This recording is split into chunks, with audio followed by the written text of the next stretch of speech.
अगर आपकी बारात में डीजे का साउंड 100 डेसिबल या 105 डेसिबल के आसपास है, तो सिर्फ पुलिस ही नहीं आएगी बल्कि आपका स्वास्थ्य भी खतरे में है। बिहार सरकार ने शादी, विवाह और कई जुलूसों में भी डीजे का साउंड 85 के आसपास रखने का निर्देश दिया है। अब नागिन नाचेगी लेकिन 85 डेसिबल के आसपास नाचेगी। शादी हो या विवाह हो या भी कोई भी जुलूस हो, उसमें भारत सरकार ने और खासकर बिहार सरकार ने 85 के आसपास डेसिबल रखने का हुक्म दिया है। अगर आप मानते हो तो आपकी नागिन भी 85 डेसिबल के आसपास नाचेगी, वरना आप जेल में नागिन डांस करते हुए दिखोगे। नमस्कार, मैं हूं आदित्य प्रकाश आनंद। एक बार फिर से स्वागत करता हूं आपको वायरल न्यूज हब के साथ। जी हां, आज हम बात करने वाले हैं डीजे की उस बड़ी अपडेट के साथ जो कि बिहार सरकार ने डीजे के डेसिबल पे बड़ा निर्देश जारी किया है।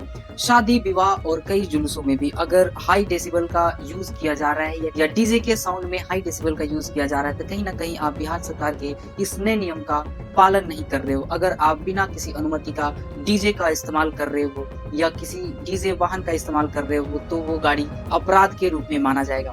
बिना लाइसेंस वाहन पर रोक, निर्धारित ध्वनि सीमा से ऊपर बजाने पर रोक लगाई जा रही है। बारात और कई जुलूसों में भी साउंड सिस्टम की जांच की जाएगी। नियम उल्लंघन करने पर कई जगहों पर जब्ती भी की जा सकती है। तो बिहार सरकार के कुछ ऐसे नियम कानून पेश किए गए हैं जो कि खासकर इस सीजन बारात और कई शादियों के माहौल पे लागू किए गए हैं। जी हाँ, कई जगहों से ऐसी हाई डेसिबल की शिकायत आई है, जिस वजह से बिहार सरकार ने ये फैसला लिया है। आपको बता दूं कि बिहार सरकार ने एक बार फिर से ये डीजे और साउंड पे फैसला लेते हुए 85 डेसिबल तक का फैसला सुनाया है। 85 डेसिबल ही आप साउंड सिस्टम या डीजे के साउंड को रख सकते हैं, और वो निर्धारित समय सीमा क्या है कि आप किस डेसिबल को कितने देर तक यूज कर सकते हो। सबसे पहले मैं कुछ इसकी टेक्निकल चीज को मैं एनालाइज करके आपको बताऊंगा कि ये डेसिबल होता क्या है और इससे हमें क्या नुकसान हो सकता है। और ये एक डेसिबल होता है, इसका मतलब आप जो नॉर्मल डिस्कशन कर रहे हो वो डेसिबल है।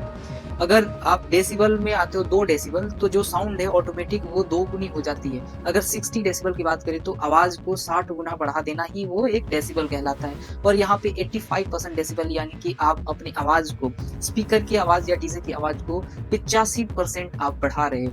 85 गुना आप साउंड को बढ़ा रहे हो। ये एक डेसिबल के रूप में मेंशन किया जाता है। आवाज के ध्वनि के इंटेंसिटी को मेजर करता है ये डेसिबल। 95% तेज बाइक का हॉर्न होता है, वो 95% तक होता है, 95 डेसिबल होता है। और जो 85% होते हैं वो 5 घंटे तक वो कान को सुरक्षित रखते हैं, उसके बाद भी वो कान को डैमेज पहुंचा सकते हैं। और जो 95% है, 95 डेसिबल है, वो 1 घंटे के बाद कानों को नुकसान पहुंचाने लगते हैं। और जो 105 डेसिबल है, उसमें आधे घंटे के बाद कानों को दिक्कत होने लगती है, यानी आने वाले कुछ समय बाद कान से आप सुनना बंद कर सकते हैं। तो जी हाँ, कहीं ना कहीं आप अपने कानों को लेके सुरक्षित महसूस करना चाहते हैं तो 85% डेसिबल के आसपास रहिए। अगर आप शादी के माहौल में जा रहे हैं तो स्पीकर से दूरी बनाए रखें, और डीजे पे डांस भी करना है तो एक नियमित दूरी बना के रखें। डीजे और साउंड का इस्तेमाल अच्छा लगता है जब आप किसी बारात या किसी जुलूस में जाए, लेकिन आप खुद से एक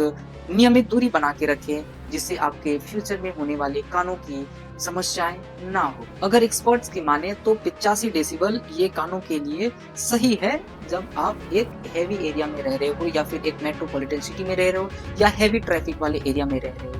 लेकिन वो साउंड 85 डेसिबल बार बार या लगातार सुनना भी कहीं ना कहीं नुकसानदेह हो सकता है। लगातार 85 डेसिबल साउंड को कंज्यूम करना हमारे हियरिंग सेल्स को डैमेज पहुंचा सकता है, और एक बार जो हियरिंग्स डैमेज हो गई या हियरिंग सेल्स डैमेज हो गई तो वो दोबारा वापस नहीं आ सकती। यानी आप एक बार सुनना बंद कर दिया तो फिर आप उस चीज को या उस सेल्स को दोबारा वापस नहीं ला सकते, यानी आप परमानेंटली डिसेबल हो सकते हैं, परमानेंट आप सुनना बंद कर सकते हैं या सुनने की क्षमता खो सकते हैं। अब बात करते हैं शादी और बारात में खतरा ज्यादा क्यों होता है। पहली बात कि आप जब भी डीजे बजता है तो आप डीजे के बेहद करीब होते हो, क्योंकि आप डीजे गाड़ी के आसपास होके डांस करते हो। और दूसरी बात, जब बारात या कोई शादी कोई घर के आसपास से जाती है तो गलियां बहुत सरकरी हो जाती है और आवाज चारों तरफ से गूंजता है और बहुत हाई इको के साथ आपके कान में प्रवेश करता है। और तीसरी बात कि वो डीजे लगातार 2 से 3 घंटे तक कंटिन्यू होता है, जिस वजह से आपके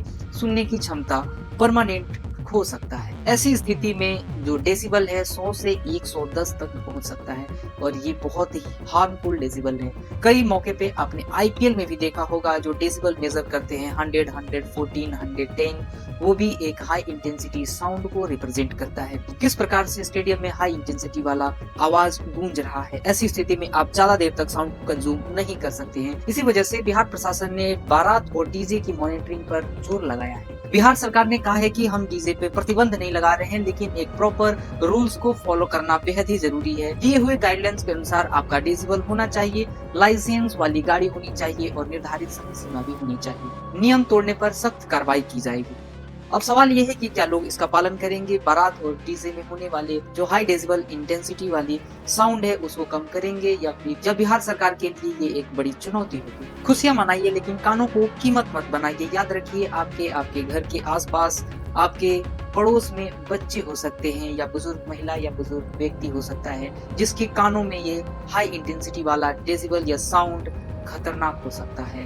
उम्मीद करते हैं आप इस एनालिसिस को समझ पाए होंगे। मिलते हैं फिर अगले एपिसोड में किसी और एनालिसिस के साथ। तब तक जय हिंद, जय भारत।